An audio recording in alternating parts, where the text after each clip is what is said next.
अद्भुत प्रस्तुति है, आनंद आ गया। भीम, आनंद आ रहा है ना? अभी तो बहुत आनंद आना शेष है।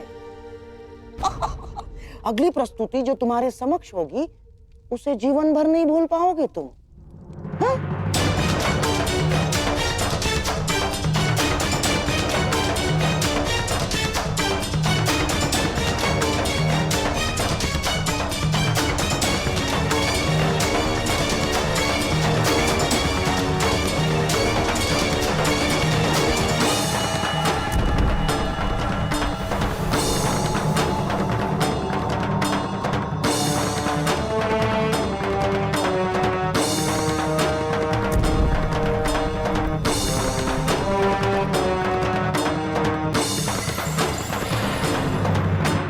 देखो पांचाली,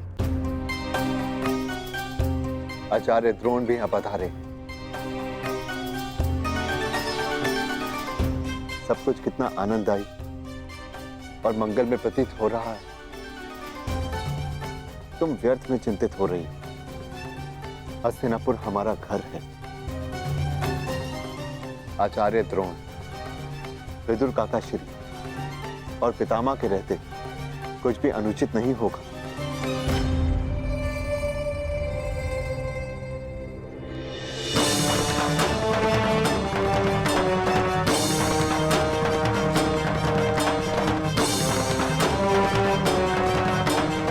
ये क्या है मामा?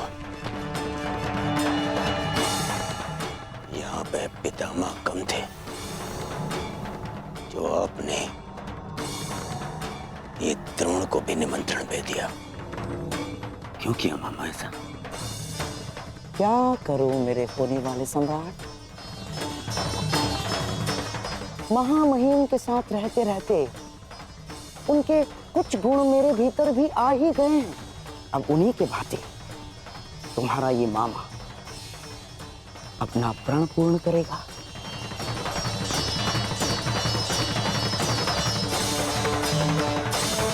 कुलवधु पांचाली का अपमान सारे कुल के समक्ष होगा। जितने भी पुण्यात्मा पांडवों के साथ रहे हैं आज तक, वो सब पांडवों का अपमान देखेंगे।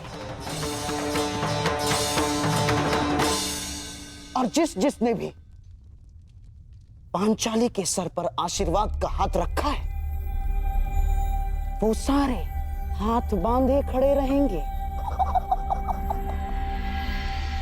और द्रौपदी का वस्त्र हरण देखेंगे।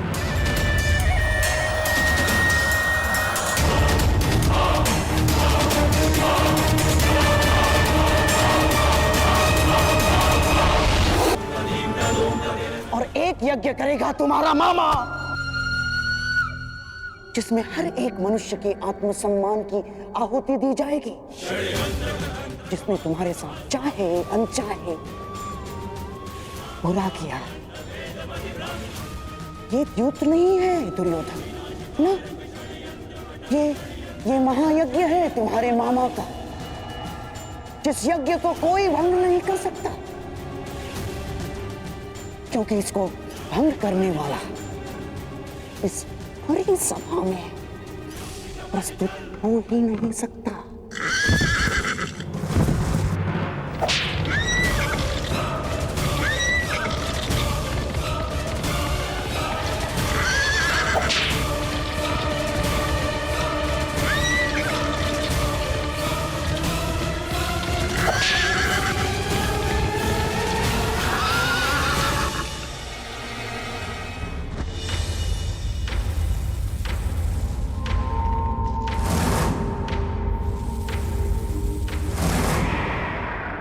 मैं आह्वान करता हूं कि जिस इच्छाधारी नाग ने रुशाली को डसा है, वो अभी इसी समय मेरे समक्ष प्रस्तुत हो और चलकर रुशाली के रक्त से अपना विष हर ले।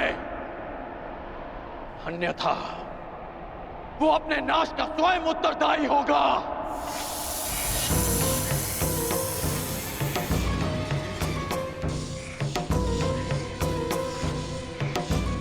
मैं अंतिम चेतावनी दे रहा हूं, अन्यथा स्वयं के साथ साथ वो अपने कुल के नाश का कारण भी स्वयं होगा।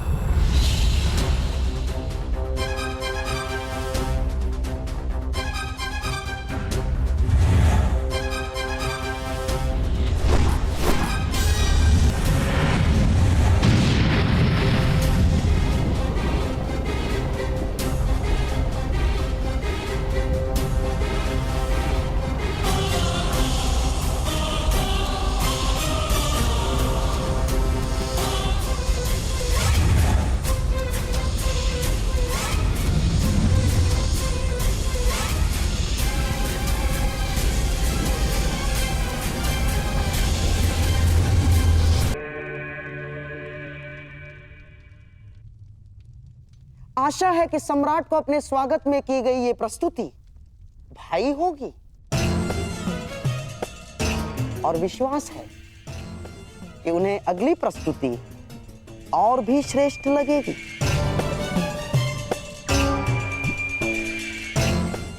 अब ना, अर्थात मेरे कहने का तात्पर्य यह है कि सम्राट के मनोरंजन के लिए द्यूत क्रीड़ा का प्रबंध हो गया है और महाराज धृतराष्ट्र की यह मंशा है कि आप द्यूत भवन की ओर प्रस्थान करें।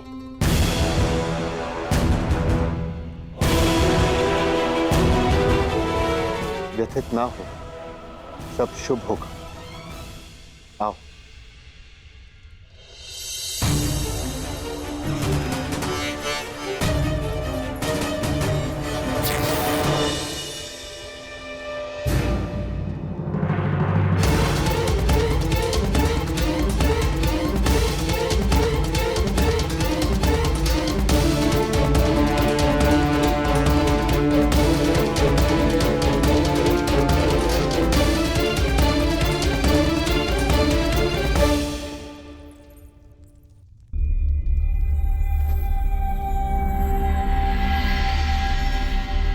ये क्या हो गया? अब ये वस्त्र पहनने योग्य नहीं। पुत्री, मैं तुम्हें नए वस्त्र देती हूँ। आओ।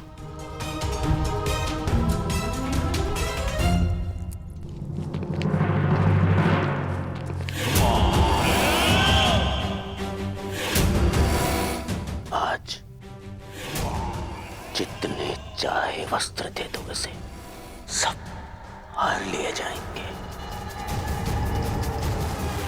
आज सभा में वस्त्रहीन की गई द्रौपदी भविष्य में वस्त्र पहनकर भी कभी किसी से दृष्टि नहीं मिला पाएंगे।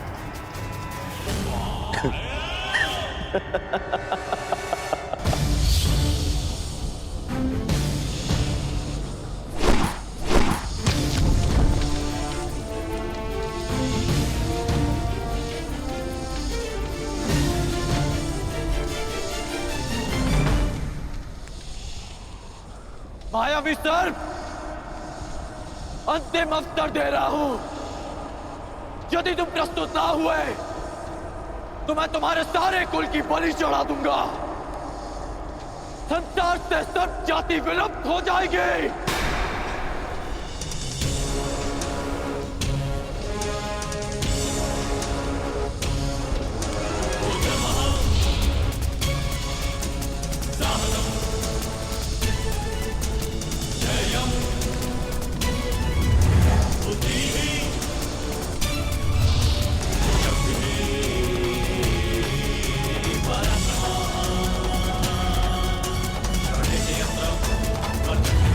रुको धनुधारी,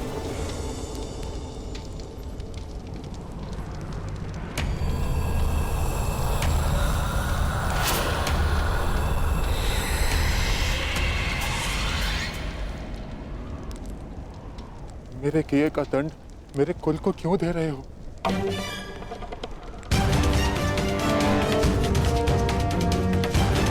वैशाली को क्यों दंड दिया तुमने? अपनों की सुरक्षा की बात आई तो हृदय कांप उठा। ये नहीं सोचा कि जिसे डसा उसके भी कुछ अपने हैं।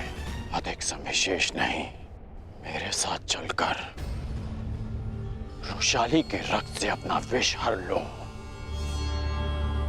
अन्यथा अपनी आंखों के सामने अपने कुल का विनाश देखो।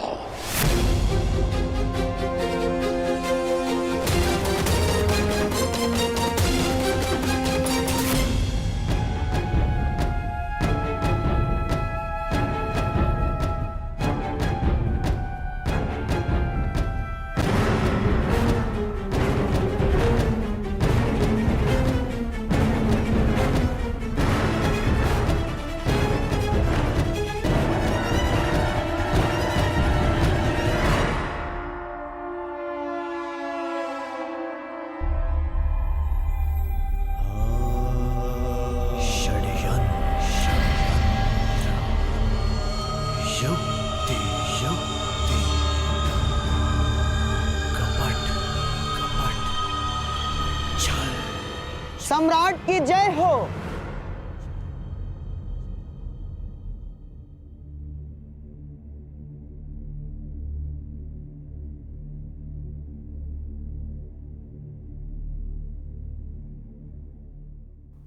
हस्तिनापुर की ओर से मैं शकुनी आपका स्वागत करता हूं।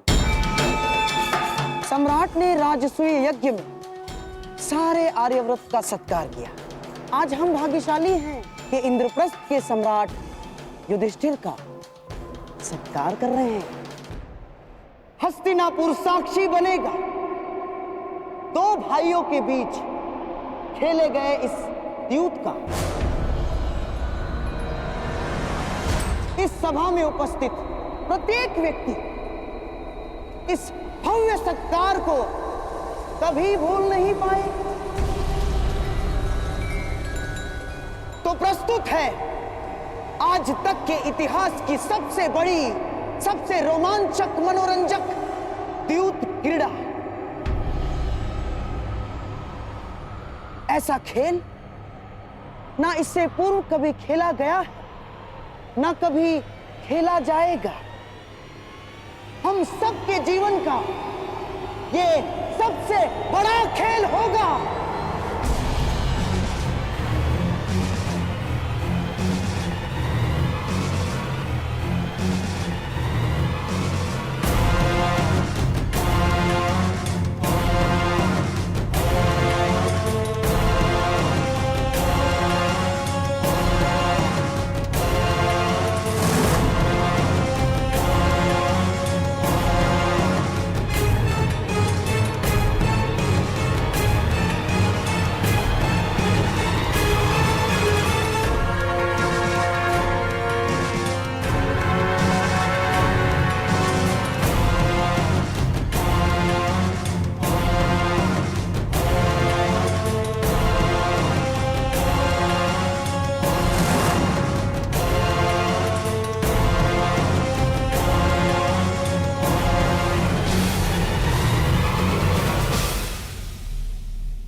आज तक के इतिहास की सबसे बड़ी द्यूत क्रीड़ा, हम सबके जीवन का ये सबसे बड़ा खेल होगा।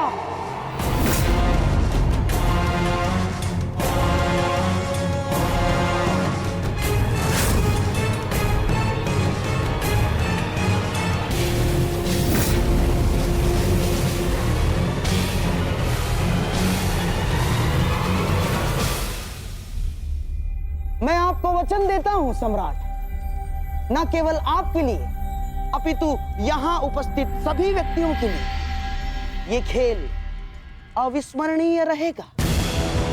आज सारी सभा ये खेल देखेगी और कल सारा संसार इसकी चर्चा करेगा।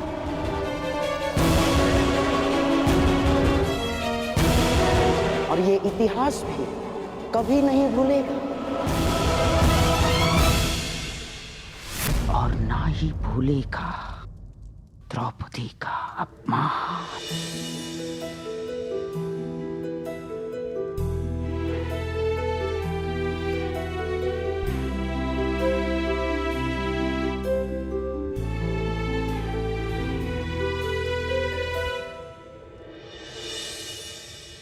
धन्यवाद अंगराज। आपने मेरे कर्मों का दंड मेरे परिवार को ना देकर मुझ पर बहुत बड़ा उपकार किया है। मैं आपको वचन देता हूँ कि युद्ध के दौरान मेरा आह्वान करने पर मैं आपके बाण पर बैठूंगा और जिस शत्रु पर भी आप मेरा संधान करेंगे वो जीवित नहीं रहेगा। अब मुझे आज्ञा दें। रुको अश्वसेन,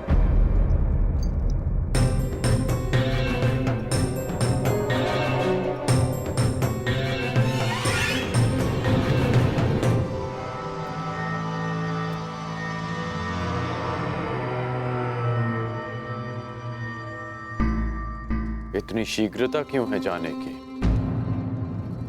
तुम साधारण सर्प नहीं हो जो अपनी भोजन की खोज में निकला और अचानक रुशाली सामने आ गई और तुमने उसे डस लिया। और तुम्हारा निवास स्थान तो भुगत ग्राम से बहुत दूर है। तो स्पष्ट करो अश्वसेन कि तुम यहां क्यों आए थे?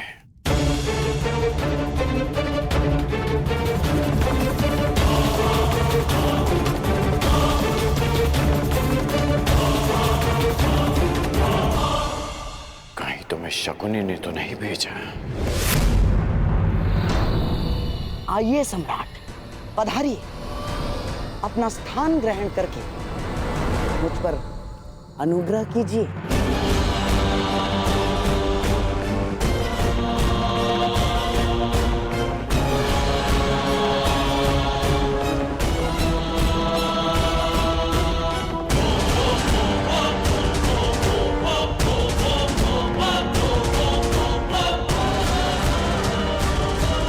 गांधार राज शकुनी हस्तिनापुर में पांडवों के विरुद्ध एक बहुत बड़ा षड्यंत्र रचने जा रहे हैं। पांडवों ने खांडवप्रस्थ को भस्म करके मुझे और मेरे परिवार को गृह विहीन कर दिया था। मैं उनसे प्रतिशोध लेना चाहता था। शकुनी ने आपको इस षड्यंत्र से दूर रखने के लिए मुझसे यह संधि की कि यदि मैं आपको युद्ध क्रीड़ा भवन से दूर रखता हूं तो वो पांडवों को इंद्रप्रस्थ से खदेड़ फेंकेंगे। आज गांधार राज युद्ध क्रीड़ा में पांडवों का सर्वस्व हर लेने वाले हैं। लीजिए सम्राट, आपके मनोरंजन का प्रबंध हो गया है और आशा है कि सभा में उपस्थित सभी का मनोरंजन होगा।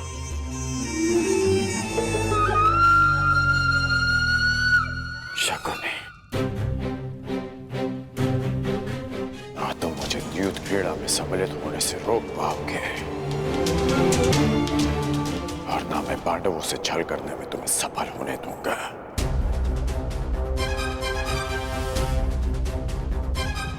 यदि पांडवों को पराजय मिलेगी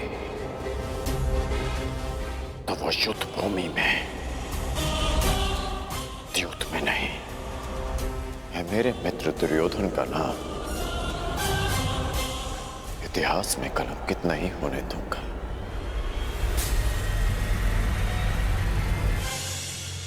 अरे साम्राज्ञी, आप अभी तक द्वार पर ही खड़ी हैं?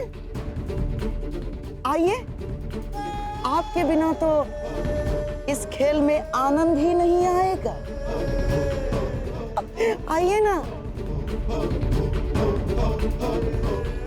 मेरे कहने का तात्पर्य यह है कि आप भी इस खेल का आनंद उठाइए।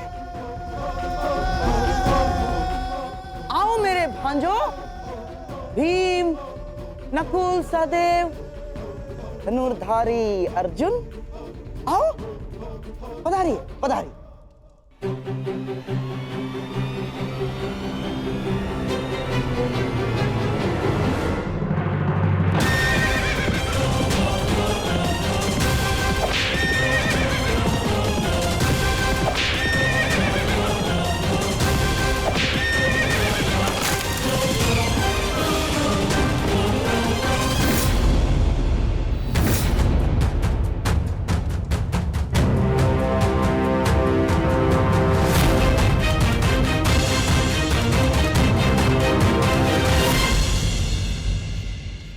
सम्राट की जय हो।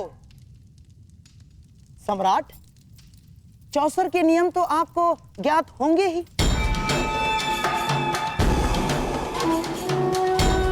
क्योंकि आप तो चौसर के सर्वश्रेष्ठ खिलाड़ी हैं। परंतु हां, यहां उपस्थित सभी माननीय सभासदों में से कुछ चौसर के नियम नहीं जानते होंगे। इसीलिए प्रारंभ से पूर्व मैं एक बार फिर नियम समझा देता हूं।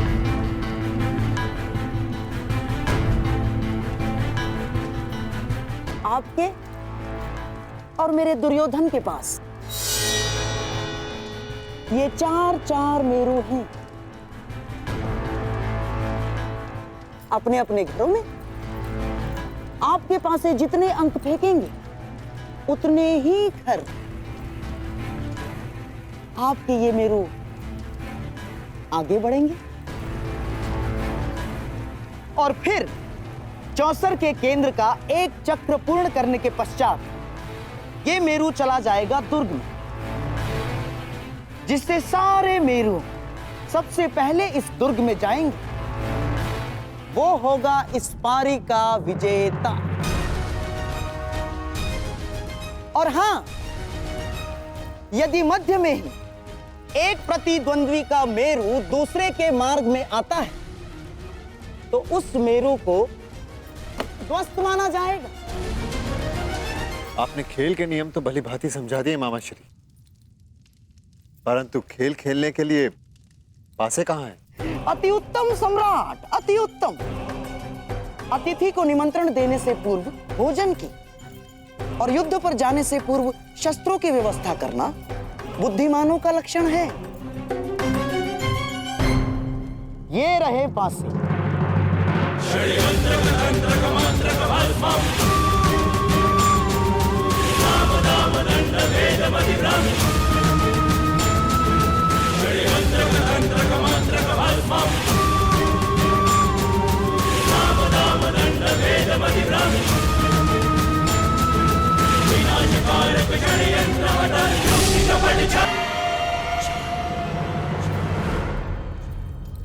ये लीजिए सम्राट, नूतन नवीन अभी तक एक बार भी फेंके नहीं गए, विशेष रूप से आज के खेल के लिए निर्मित हैं। अब आप अतिथि हैं और सम्राट भी, इसीलिए आज के खेल का पहला पासा आप फेंकेंगे।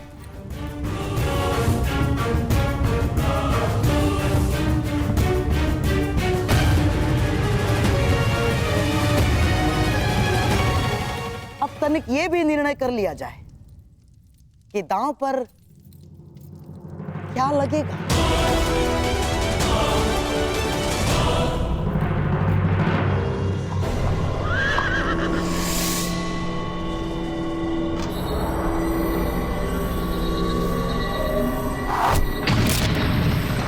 यदि सम्राट की आज्ञा हो तो पहला दाव 1-1 सहस्त्र स्वर्ण मुद्राओं के लिए हो। स्वीकार है।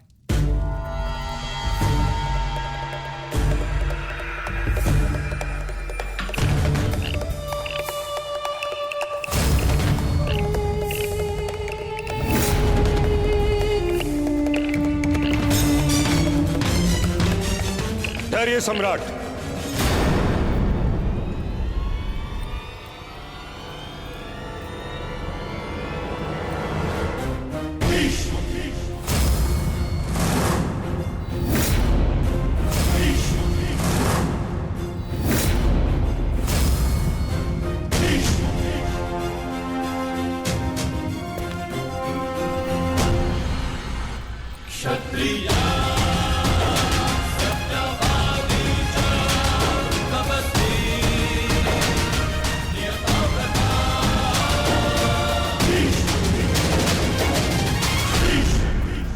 एक निवेदन करना है। आपका आदेश आज्ञा करना है पितामह, और मेरा पालन करना। आदेश दीजिए। यदि पौत्र आया होता तो मैं अवश्य आदेश देता, परंतु खेलने सम्राट आए हैं, इसलिए निवेदन है।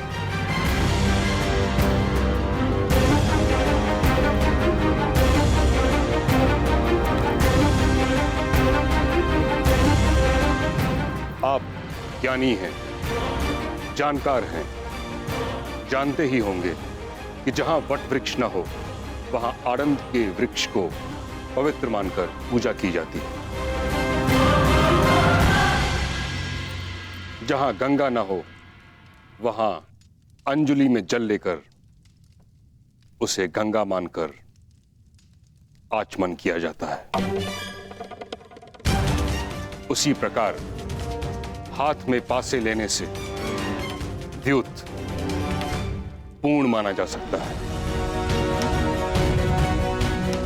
यह प्रतीक यदि धर्म पर लागू हो सकता है तो अधर्म पर भी होना चाहिए। इसलिए मेरा आपसे निवेदन है, इस क्रीड़ा से उठिए और इस समारोह को संपन्न समझिए।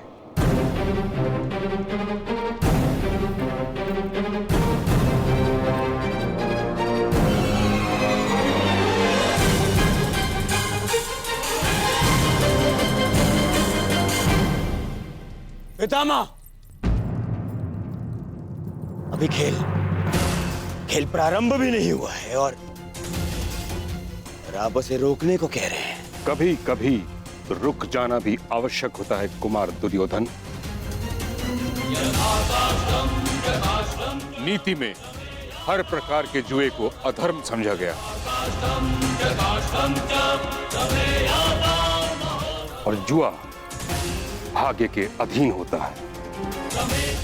भाग्य, धर्म, अधर्म, छल, पाखंड नहीं देखता। पासा जिस ओर पड़े भाग्य उसी ओर मुड़ जाता है। इसीलिए धर्म केवल पुरुषार्थ में है।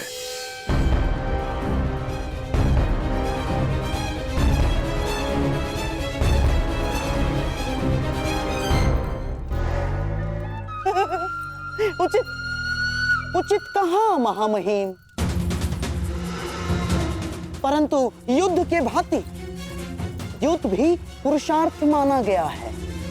जो द्यूत को पुरुषार्थ माने, मैं उसे पुरुष ही नहीं मानता गंधार राज।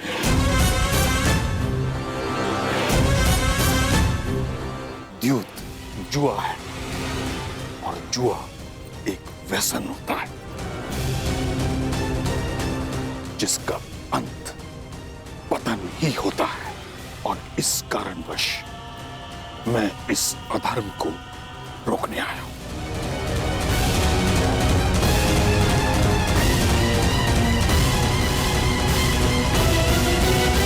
महामहिम, अब आपसे विवाद कर सकने का ज्ञान मुझ में तो नहीं, परंतु इस सभा में स्वयं सम्राट युधिष्ठिर से बड़ा धर्म का मर्मज्ञ कौन है?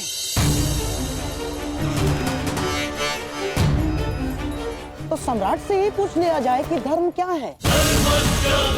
कहिए धर्मराज, आज के इस क्रीड़ा के विषय में आपका धर्म क्या कहता है?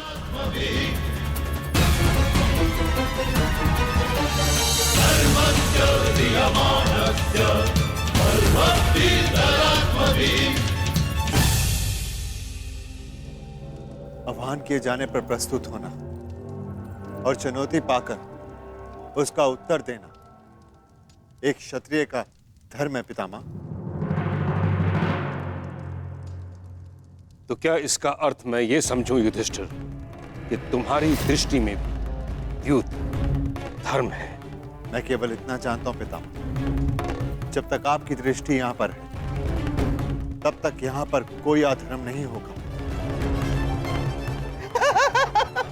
अद्भुत अद्भुत वचन सम्राट, अद्भुत। गंगा पुत्र भीष्म, गुरु द्रोण, महामंत्री महाज्ञानी विदुर के रहते अधर्म हो ही नहीं सकता।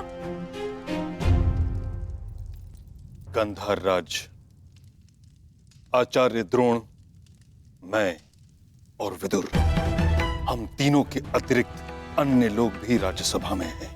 महामहिम, मैं आपका संकेत समझ गया। यदि आपको ऐसा लगता है कि यहाँ अधर्म होगा, तो उसे रोकने के नियम क्यों नहीं बना लेते आप? हाँ पितामह, मैं चुनौती स्वीकारने के अपने धर्म का पालन करूंगा। आप वो नियम बताएं जिसे अधर्म को वश में किया जा सके।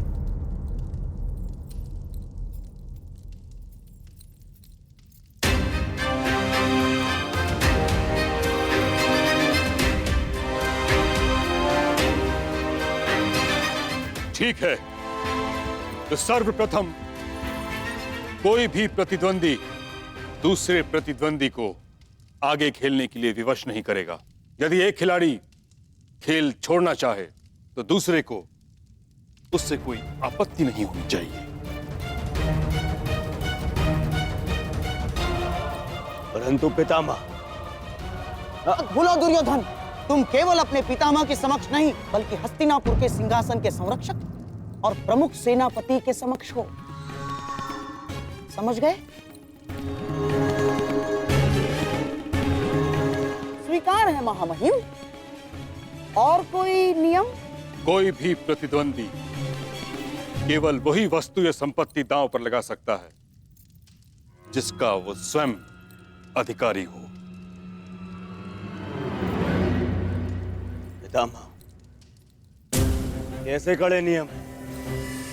आप खेल खेलने देना चाहते भी हैं या नहीं? मैं तो पहले से ही इस खेल के विरुद्ध था, परंतु तुम अगर नियमों का पालन नहीं करना चाहते तो इस क्रीड़ा को समाप्त समझो।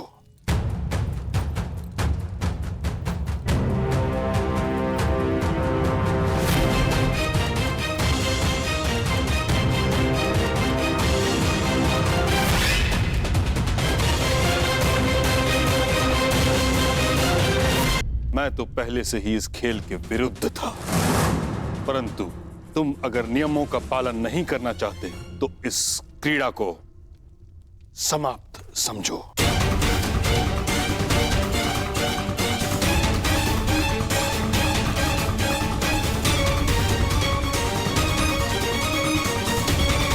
युधिष्ठिर सम्राट हैं और आप युवराज हैं कुमार। आप दोनों का पद और संपत्ति समान नहीं है, इसलिए दांव केवल उस पर खेला जाए जिस पर आपका अधिकार हो। सत्य कह रहे हैं महात्मा विदुर, और मैं इनके कथन का समर्थन करता हूं। परंतु दुर्योधन, अरे इतने महान विद्वान प्रकांड पंडित नियम बना रहे हैं तो हमें स्वीकार है। मामा, इन सबको इन्हीं के नियमों में बांधेगा तुम्हारा मामा आज। स्वीकार है। महामहिम, हमें आपके सारे नियम स्वीकार है।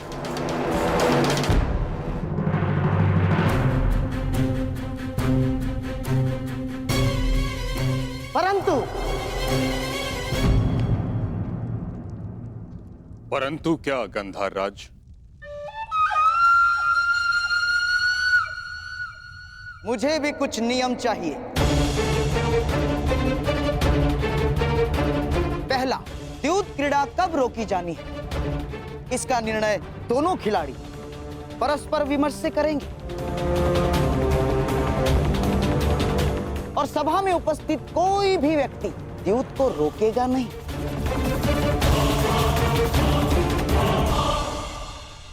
मुझे शकुनी के इस नियम में कोई आपत्ति दिखाई नहीं देती। स्वीकार है। धन्यवाद महाराज। और हाँ, और एक बात, यहाँ जिस भांति नियम बनाए गए उससे यह स्पष्ट प्रतीत होता है कि महानुभाव के मन में यह विश्वास बैठा है कि मैं यहाँ कोई छल करूंगा। इसीलिए मैं चाहता हूं कि जब तक द्यूत क्रीड़ा चलेगी सभा स्थल को छोड़कर कोई नहीं जा पाएगा।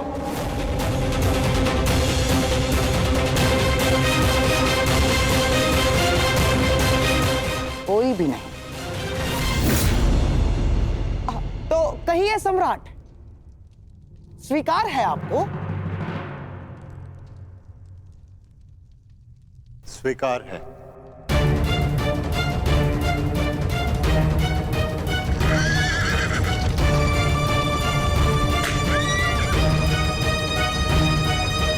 ठहरो, अभी नहीं। मेरे नियम अभी समाप्त नहीं हुए हैं गंधार राज। आदेश कीजिए महामहिम।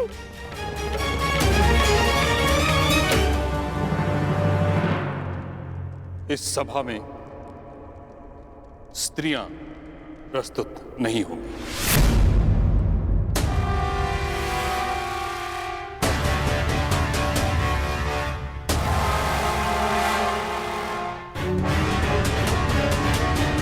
कैसा नियम है महामहिम? सम्राट खेल रहे हैं तो साम्राज्ञी का यहाँ होना आवश्यक है। ये सारा मनोरंजन उन्हीं के लिए तो हो रहा है।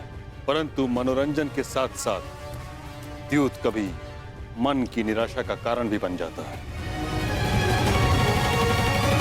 बिल्कुल ठीक कहा मां महिम ने।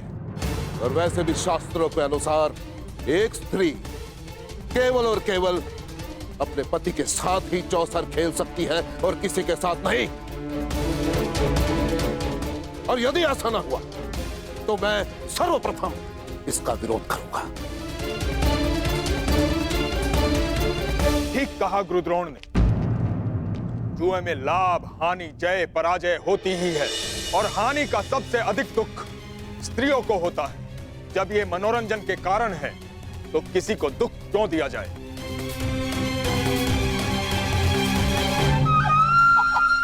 ठीक है महामहिम, अब गंगा पुत्र ने नियम बनाए हैं तो मानने तो होंगे ही। ये भी नियम स्वीकार है।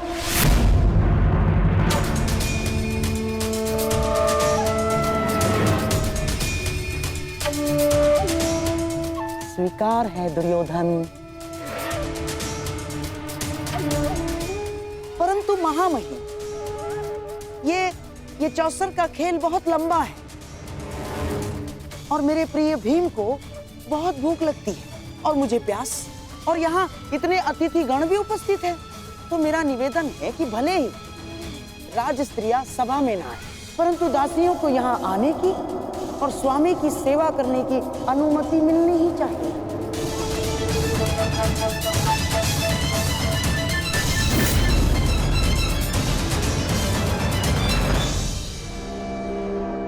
ठीक, दासियों पर यह नियम लागू नहीं होगा।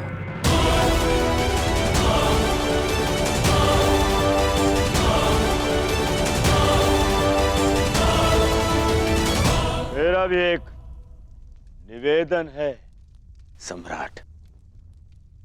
मेरी ओर से पासे मामाश्री फेंकेंगे।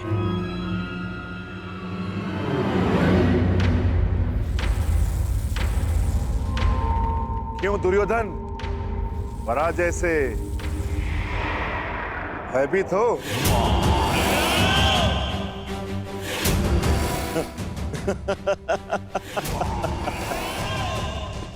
नहीं चाहता भीम, मैं सम्राट की विजय से भयभीत नहीं,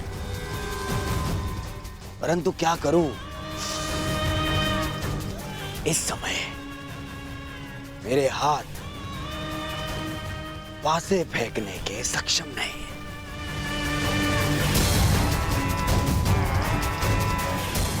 और यदि मैं हार गया तो भ्राता युधिष्ठिर को लगेगा कि मैं उनके सम्मान में हार गया।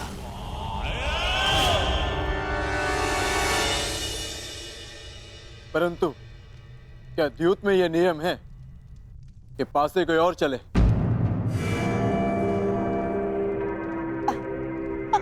अब अर्जुन, क्या है, ये नियम नहीं है, ये खिलाड़ी का अधिकार है जो दुर्योधन ने उपयोग किया। जैसे युद्ध में नहीं होता, लड़ते सैनिक हैं, पर विजय पर अधिकार किसकी होती है? राजा की। और फिर दुर्योधन तो केवल निवेदन कर रहा है अर्जुन। अब सम्राट की इच्छा कि वो अपने अनुज दुर्योधन का निवेदन स्वीकार करते हैं या नहीं? स्वीकार है। धन्य हो सम्राट, धन्य हो। सम्राट का मन इंद्रप्रस्थ जैसा ही विशाल है। बैठिए, बधाइए।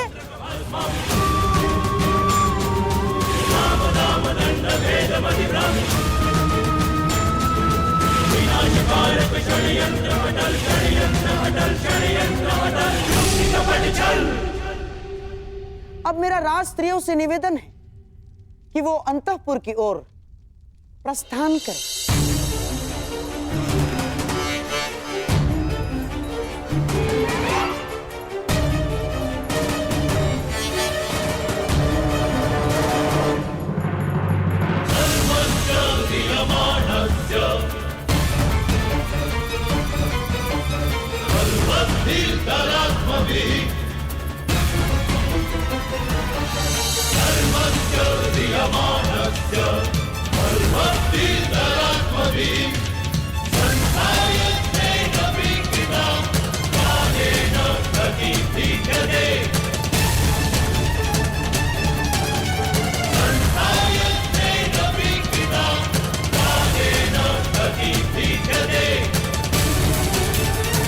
करे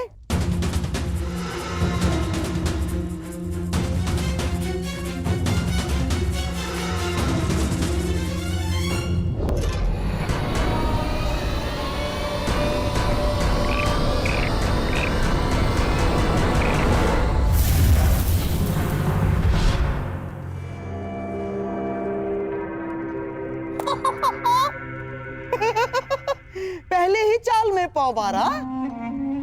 प्रतीत होता है कि भाग्य भी चक्रवर्ती सम्राट के अधीन है।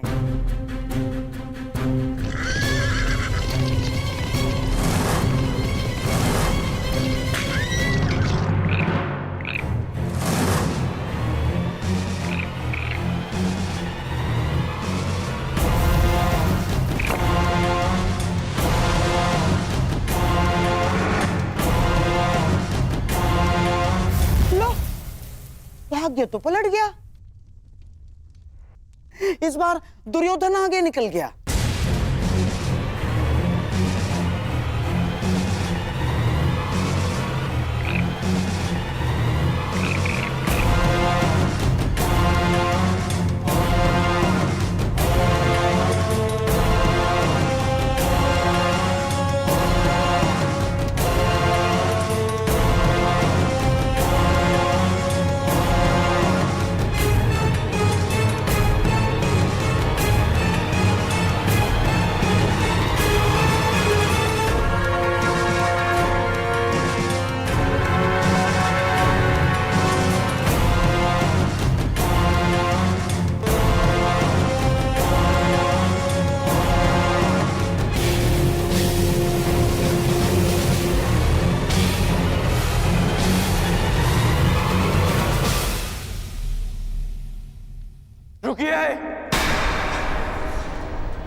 यह द्यूत एक छल है सम्राट युधिष्ठिर।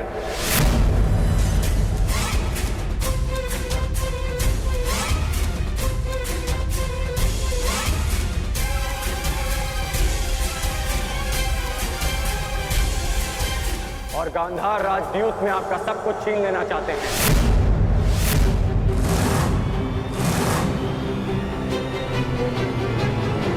कर्ण, ये क्या कह रहे हो तुम? हाँ महाराज, इस समय चौसर पर आपका पुत्र और मेरा मित्र नहीं, गांधार नरेश शकुनी का भांजा दुर्योधन बैठा है।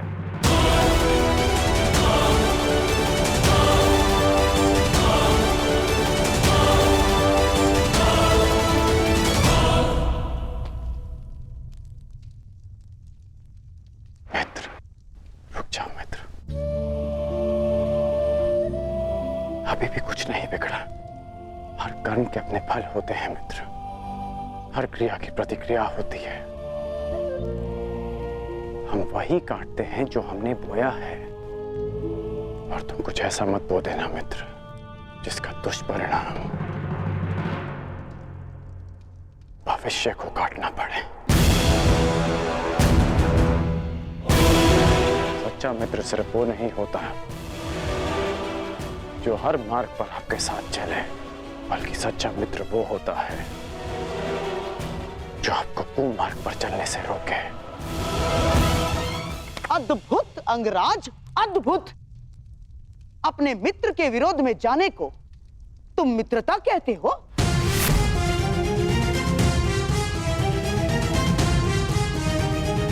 मित्रता का वृक्ष विश्वास, प्रेम और समर्पण की भूमि पर लगता है। आप केवल छल करना जानते हैं गांधार राज, और उस छल से अनेक शत्रु उत्पन्न करना जानते हैं। और इस समय भी आप छल से पांडवों का सब कुछ छीन लेना चाहते हैं।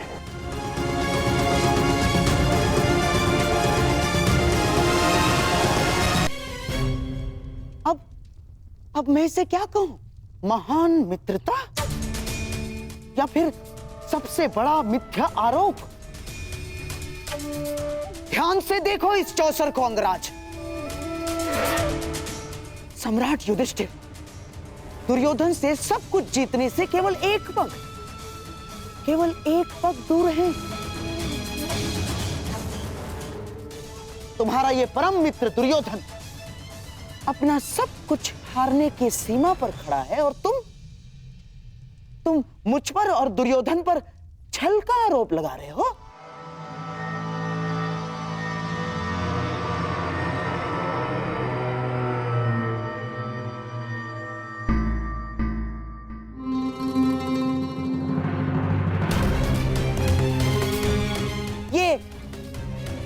ये कैसा मित्र बनाया है तुमने? मित्रता ही तो निभा रहे हैं अंगराज। वो नहीं चाहते कि उनका मित्र सब कुछ हार जाए, इसलिए ये दाव से पहले ये दाव खेल रहे हैं।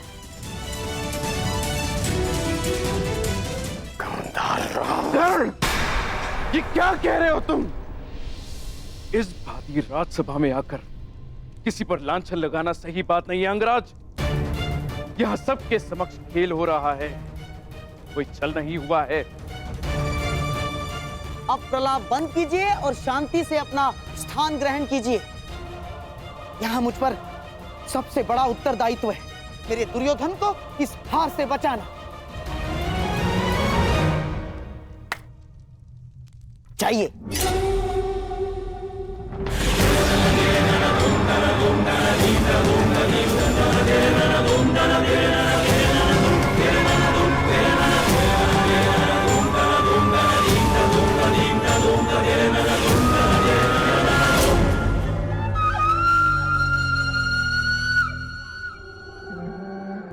सम्राट,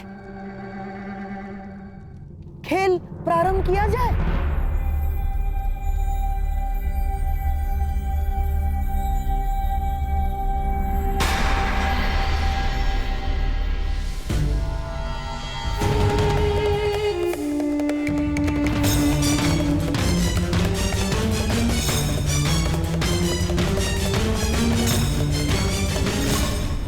बधाई हो जयेश, बधाई हो, आप विजयी हुए। अब बताइए अंगराज, क्या ये छल है?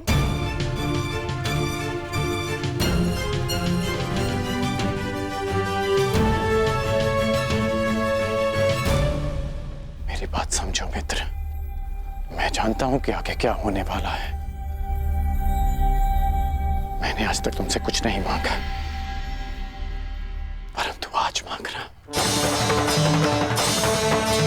इस खेल को रोक दो, तुम्हारा प्रतिशोध लिया जाएगा मित्र। मैं लूंगा तुम्हारा प्रतिशोध, परंतु युद्ध भूमि में, युद्ध क्रीड़ा में नहीं। मैं वचन देता हूं मित्र कि संसार की सारी संपत्ति विजयी करके तुम्हारे चरणों में रख दूंगा। बस इस खेल को रोक दो मित्र।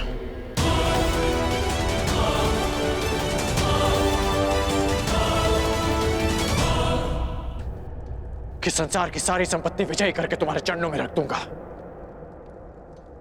बस इस खेल को रोक दो मित्र।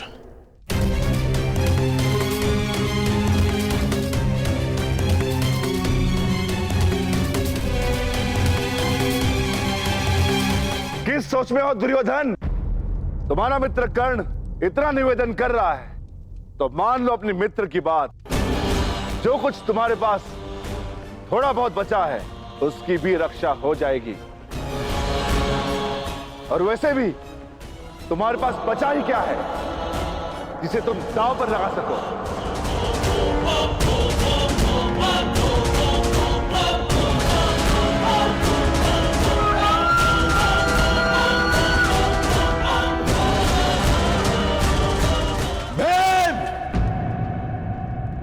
दुर्योधन अजय योद्धा है। दांव चाहे युद्ध का हो या चौसर का, पीछे नहीं हटेगा दुर्योधन।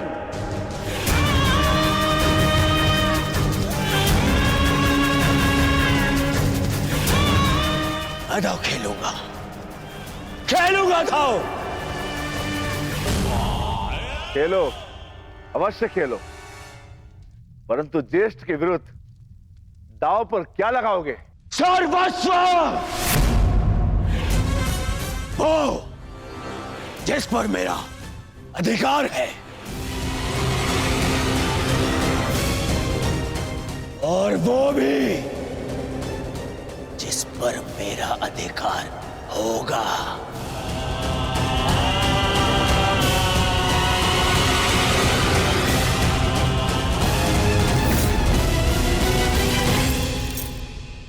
आभूषण जिन पे मेरा अधिकार है।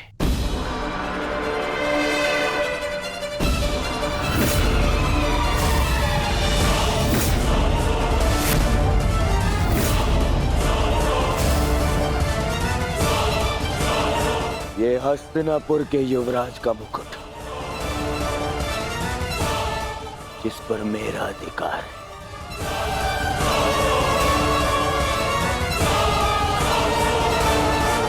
सबसे अधिक महत्वपूर्ण वो जिस पर मेरा अधिकार होगा।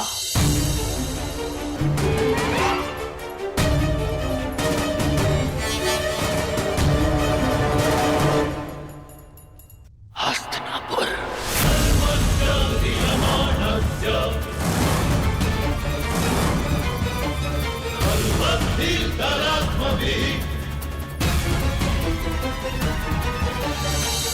मैं दुर्योधन आज हस्तिनापुर के सिंहासन को दांव पे लगाता हूं।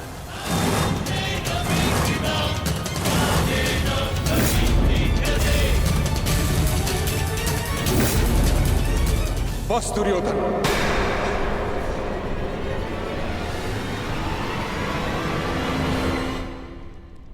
हस्तिनापुर कोई वस्तु, कोई आभूषण, कोई संपत्ति नहीं। हस्तिनापुर सम्मान है। कुरुवंश ने सहस्त्र वर्षों की साधना से इसे अर्जित किया है। तुम इसे चौसर पर दांव लगाने की बात करते हो। इससे पूर्व कि मैं इसे हस्तिनापुर का अपमान समझकर शस्त्र उठा लूं, अपने मन से ये बात निकाल फेंको। दुर्योधन, महामहिम बिल्कुल ठीक कह रहे हैं। हस्तिनापुर पर तुम्हारा कोई अधिकार नहीं। तुम केवल और केवल यहाँ के युवराज हो, यहाँ के सम्राट नहीं। तो हो जाऊंगा कुरुद्रोण। आज महाराज ना सही, कल बन जाऊंगा। तो क्या राज्य पर मेरा अधिकार नहीं होगा? अवश्य होगा पुत्र, परंतु राज मुकुट पहनने के पश्चात अभी हस्तिनापुर का अधिकार महाराज धृतराष्ट्र के पास है। मैं उन्हीं महाराज धृतराष्ट्र का ज्येष्ठ पुत्र हूं।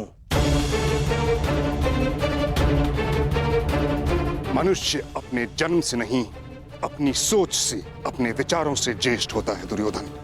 और एक बात अपने मस्तिष्क में बिठा लो कि हस्तिनापुर पर तुम्हारा कोई अधिकार नहीं।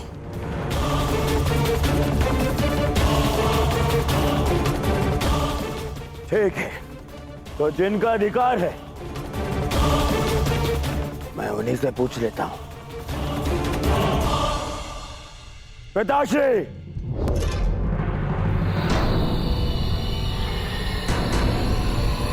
मैंने अपने आप को वचन दिया है कि आपका पुत्र ये खेल जीत के रहेगा।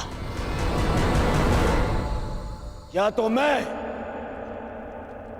आज विजय रथ पर जीत कर जाऊंगा या अपनी अंतिम यात्रा पर।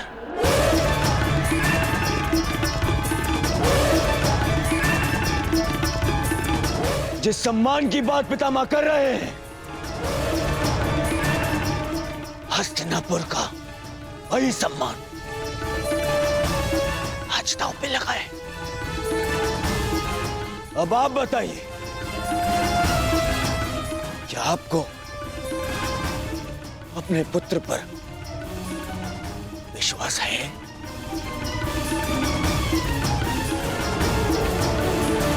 या आप भी पितामह की भांति हस्तिनापुर पर मेरा अधिकार नहीं मानते? क्या विभाजन के पश्चात भी आपको लगता है कि मेरा इस सिंहासन